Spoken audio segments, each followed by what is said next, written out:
தன்னை பாராளுமன்றத்தில் பார்க்கவே மோடி பயப்படுகிறார், அவருக்கு ஒரு அச்சம் இருக்கிறது அப்படின்னு ராகுல் காந்தி அடிக்கடி சொல்லுவார். காரணம் தான் என்ன அடுத்தது கேள்வி கேட்போமோ, என்ன பாம் போட போறாரோ அவரு அப்படின்னு அந்த அளவுக்கு பயம் இருக்கு அப்படின்னு. ஆனா இப்ப அவரை பார்த்து உச்ச நீதிமன்றம், நீ முதல்ல இந்தியராக இருந்தா நீ இஷ்டத்துக்கு இப்படி பேசுவியா? சீனா குறித்து நீ பேசிய பேச்சுக்கள் எந்த ஆதாரத்தின் அடிப்படையில்? 2000 கிலோமீட்டர் உள்ள 20,000 கிலோமீட்டர் உள்ள வந்துட்டாங்கன்னு எந்த அடிப்படையில் சொன்னீங்க? சரி, அது ரைட்டு, அது எதுக்கு எக்ஸ் தளத்தில் உட்காந்து எழுதினீங்க? நீங்க தான் எம்பி ஆச்சே, இதை பாராளுமன்றத்திலே கேள்வி கேட்கலாமே அப்படின்னு. உங்கள்கிட்ட ஏதாவது ஆதாரம் இருக்கிறதா அப்படிங்கிற கேள்வியெல்லாம் கேட்டிருக்காங்க அடுக்கடுக்கா. இந்த செய்தி எப்படி பார்க்குறீங்க?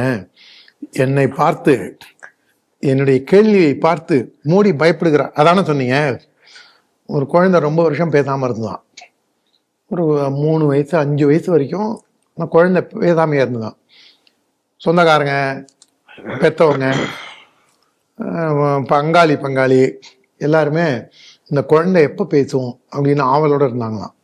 அந்த குழந்தை முதல்ல வாயை திறந்து அவங்க அம்மாவை பார்த்து, நீ எப்போ தாலியாக இருப்ப அப்படின்னு கேட்டுதான். பேசாத குழந்தை 5 வருஷம் கழிச்சு பேசுது. கேட்ட முதல் கேள்வியே நீ எப்போ தாலியாக இருப்பேன்னு. அந்த குழந்தை கதை தான் ராகுல் காந்தியோட இதுவும். அதனால ராகுல் காந்தி அவர் பப்பு அப்படிங்கன்னு எல்லாரும் இது பண்றாங்க. நான் இந்த 2024 பாராளுமன்ற தேர்தலுக்கு கொஞ்சம் முன்னாடியிலேருந்து அவர் பப்பு இல்லை, நான் கூட அந்த ஆள் ஒரு கோமாளி மாதிரி இது பண்றான். ஏன்னா அந்த ஜார்ஜ் பொன்னையாவெல்லாம் கூட்டிட்டு இதுக்கு போனாரு பாருங்க, அது என்ன யாத்திரை? பாரத் ஜோடோ யாத்திரை, பாரத் ஜூட் யாத்திரை தான் அது. அந்த பாரத் ஜோடோ அதுல பேசினதுதான் இந்த கேஸும். இந்த பாரத் ஜோடோ யாத்திரை ஆரம்பிக்கும் போது, நாகர்கோவில்ல இருந்து ஆரம்பிக்கும் போது திருச்சபையோட ஆசீர்வாதத்துல தான். வெள்ளிமலை சுவாமிகளை அவர் கூப்பிடல, அங்க இருக்கிற பாயங்களை கூட அவர் கூப்பிடல. முழுக்க கிறிஸ்துவர்கள் தான். அவங்களுக்கு மனதிற்கு நெருக்கமான அவங்க அம்மா வீட்டு வழியில இருக்கக்கூடிய உறவினர்கள் மாதிரி அவங்களுக்கு இது பண்ணி அவங்களெல்லாம் வச்சு யாத்திரை நடத்தி. யாத்திரையின் தொடக்கமே கூட துர்கை எல்லாம் கிண்டல் பண்ணி தானே ஜார்ஜ் பொன்னையா பேசினேன். அதோட இல்லாம இந்த யாத்திரை கர்நாடகால போகும்போது, கர்நாடகால ஒரு பெண் ஒரு இளம் பெண் 20-22 வயசு பெண்ணு இவரை வரவேற்றோன்னா வழக்கம் போல தோள் மேல கை போட்டுட்டு ராகுல் காந்தி. எனக்கு என்னன்னா, தமிழ்நாடு பாலிடிக்ஸ்ல எனக்கு ஒண்ணு புரியவே இல்லை. ஜோசப் விஜய நம்ம டோல்கேட் வேலுமுருகன் விமர்சித்தாரு. மானங்கட்ட பையில அது என்னடா பொண்ணுங்களை பார்த்து முத்தம் கொடுக்குற, பிளைங் கிஸ் கொடுக்குற, எவ்வளோ இருந்தாலும் ஏன்டா தோல் மேலே கை வைக்கிற அப்படின்னு சொல்லி டோல்கேட் வேலுமுருகன் கொஞ்சம் கடுமையாக பேசியிருந்தாரு. ஆனால் இஸ்லாமிய அமைப்புகள்லேருந்து எவனும் பேசவே இல்லை. பர்தா போட்டு வர பொண்ணுக்கு தோல் மேலே கை போடாமல் தள்ளிதான் நிற்கிறான் அந்த ஆள். ஏன்னா அவனுக்கு என்ன பயம் இருக்கும்ல, 40 இடத்துல நம்மளை ஏதாவது ஃபத்வா போட்டு வெட்டிட்டானுங்கன்னா. அதாவது இந்த இது போட்டு வரும்போது அதுக்கு ஒரு இவங்களுடைய இது எப்படி இருக்கு பாருங்க, செலக்டிவான ஒன்று. அதே மாதிரி ராகுல் காந்தி என்ன பண்ணாரு, இந்த பாரத் ஜூட் யாத்திரையில கர்நாடகாவில் போகும்போது ஒரு பொண்ணு மேல தோல் மேல கை போட்டு வருவார். அது யாருன்னா, பாகிஸ்தான் ஜிந்தாபாத், பாகிஸ்தான் ஜிந்தாபாத். அந்த அவனே பயந்து போட்டான், அந்த ஓவைசி அவனே ஓடி மைக் ஆஃப் பண்ணி இவளை யாரு மேடையில் இறக்குன, கீழே இறக்கு அப்படின்னு அவனே பதறி அடிச்சு ஓடி வருவான். ஓவைசியே பரவாயில்லைங்கிற அளவுக்கு நடந்துகிட்டாரு ராகுல் காந்தி. ஏன்னா ஜார்ஜ் பொன்னையா என்ன பேசினான்னு தெரியும், இந்த பொண்ணு என்ன பேசிச்சுன்னு தெரியும். போற வழியெல்லாம் anti social elements, anti national elements இவங்களெல்லாம் கூட்டம் சேர்த்துக்கிட்டு அவங்களோட கும்மி அடிச்சு அவங்களோட கொஞ்சி கூலாவி இப்படி இருந்த ராகுல் காந்தி அந்த யாத்திரையில தான் என்ன சொல்றாரு, 2023 பேசினது இது ஒரு பேசினது 2000 சதுர கிலோமீட்டரை சீனா பிடிச்சிட்டான். அப்பதான் இந்த கல்வான் பிரச்சனை இருந்து நம்மளுடைய ராணுவ வீரர்கள் அவங்கள சீனாக்காரங்களை விரட்டி அடிச்சிருக்காங்க. இன்னும் நமக்கு ஒரு பெருமித உணர்வு இருக்கு, நம்ம ஊர் சார்ந்த ராமநாதபுரத்தை சேர்ந்த பழனி தான் அவர் தலைமையில தான் ஒரு பெரிய தலைமையில தான் அடிச்சது, போய் உள்ள புந்து அடிச்சிருக்காங்க, அவங்கள விரட்டி இருக்காங்க. ஆனா எங்க அப்பா சரியில்லைங்க, அவரு தாங்க பக்கத்து வீட்டுக்காரர் தாங்க சூப்பருங்க, எங்க அப்பா வேஸ்ட்டுங்க, அவரு இருக்காரு பாத்தீங்களா பக்கத்து வீட்டுக்காரரு, சான்ஸே இல்லை. எங்கிட்ட எவ்வளவு பாசமா தெரியுமா இருப்பாரு, நான் கேட்டதெல்லாம் வாங்கி கொடுப்பாருங்க, எங்க அப்பா ஒரு மொள்ள மாறிங்க அப்படிங்கிற பாணியில தான் ராகுல் காந்தியோட செயல்பாடு.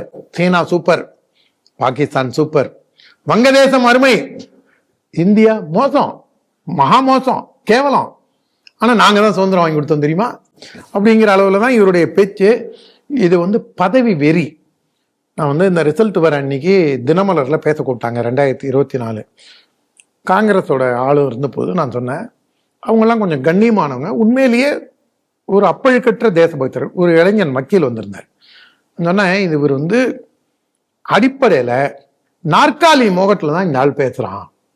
ராகுல் காந்தி இந்த ஆள் மட்டும் தட்டுக்கிட்டு பிரைம் மினிஸ்டர் ஆயிட்டான்னு வச்சுங்களேன், இந்த நாடு சுக்குநூறாக உடைவதை தடுக்கவே முடியாது. நல்ல வேளையா கோர்ட்டு தலையிட்டு இருக்குன்னு சந்தோஷப்பட்டோம். ஆனா கோர்ட் என்ன சொல்லிடுச்சு, மோகன் சி லாசரஸுக்கு ஒரு பெயில் பெட்டிஷன் போட்டாருங்க. நீதியரசர் ஆனந்த் வெங்கடேஷ் கிட்ட அந்த கேஸ் வந்தது.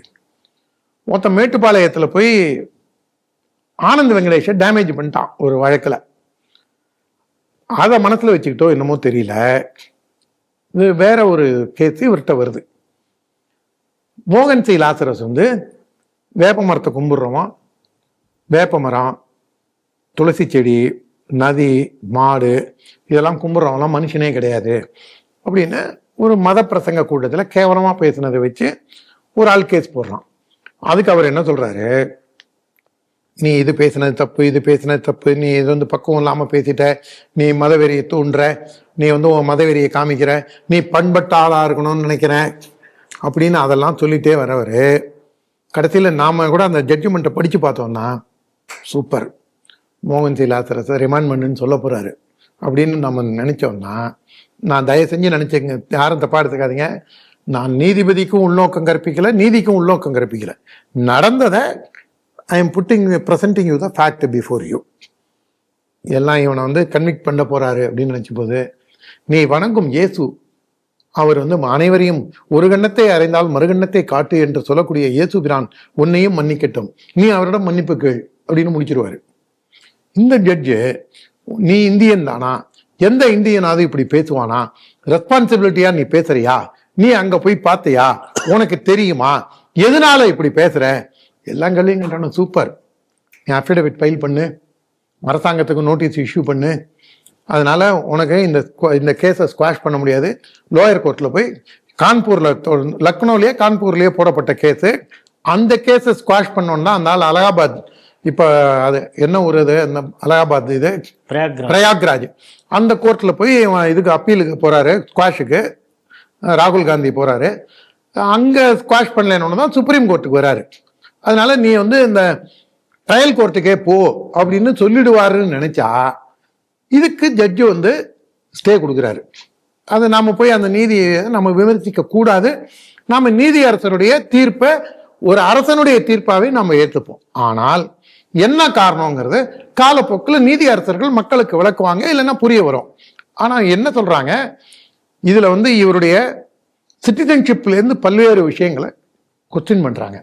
இது வந்து இந்த காங்கிரஸ் கட்சிக்கு இது ஒரு மிகப்பெரிய தலைகுனிவு. ஆனா அது தமிழ் ஊடகம் அதை பத்தி பேசுமா?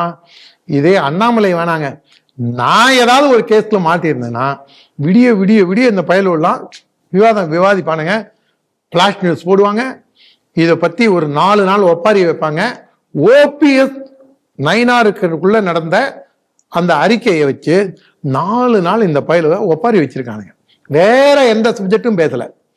வேற எந்த திருப்பத்தூர்ல அந்த பையன் செத்து போனானே அதுவா, இயேசுமாணிக்கன் எங்க இருக்கிறார், அதெல்லாம் எதை பத்தியும் நாங்க பேச மாட்டோம்.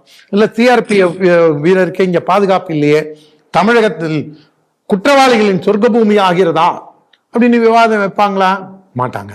ஆனா தமிழ் ஊடகங்கள், இந்த மாதிரி ஊடகங்கள்லாம் ஒரு கேடுகட்டத்தனத்தோட உச்சத்துல இருக்கிறது. இது தமிழ்நாட்டுல வந்து இந்த மாதிரிலாம் நடந்த சம்பவங்கள் பல பேருக்கு தெரியல. நாம இதை வந்து நம்மளால முடிஞ்ச அளவுக்கு வெளிக்கொண்டு வருவோங்கிறதுனால கொண்டு வரோம். ஆனால் ராகுல் காந்தியின் ஒட்டுமொத்த செயல்பாடு காங்கிரஸ் கட்சிக்கு மட்டுமல்லாது இந்த நாட்டிற்கும் தலைகுனிவை ஏற்படுத்தும் விதமாகத்தான் அவருடைய நாற்காலி வெறி, பதவி வெறி. கேட்டா அவர் வானான்ட்டாருங்க. மன்மோகன் சிங்டே அவர் நினைச்சிருந்தா மினிஸ்டர் ஆயிருக்கலாங்க, பிரதமர் ஆயிருக்கு. எவன்டா வானான்னா ஏன் ஆகல? மோடி இன்னும் சீக்கிரமே பிரதமர் ஆயிருந்திருப்பாரு, 2009 ஆயிருந்திருப்பாரு ராகுல் காந்தி ஆயிருந்தாருன்னா. ஆனா இந்த மாதிரி உருட்டெல்லாம் விட்டுட்டு அந்த ஆள் பதவி வேறியின் உச்சத்துல பேசுறான். அதுவும் அவங்களுக்கு பிஜேபி மோடிங்கிற காரணத்தினாலேயே இந்த தேசத்தையும் இந்த காங்கிரஸ் கட்சி இழிவுபடுத்தும் அவருடைய மனோபாவத்தை, சீழ்பிடித்த மனதை வெளிப்படுத்துகின்றது இது.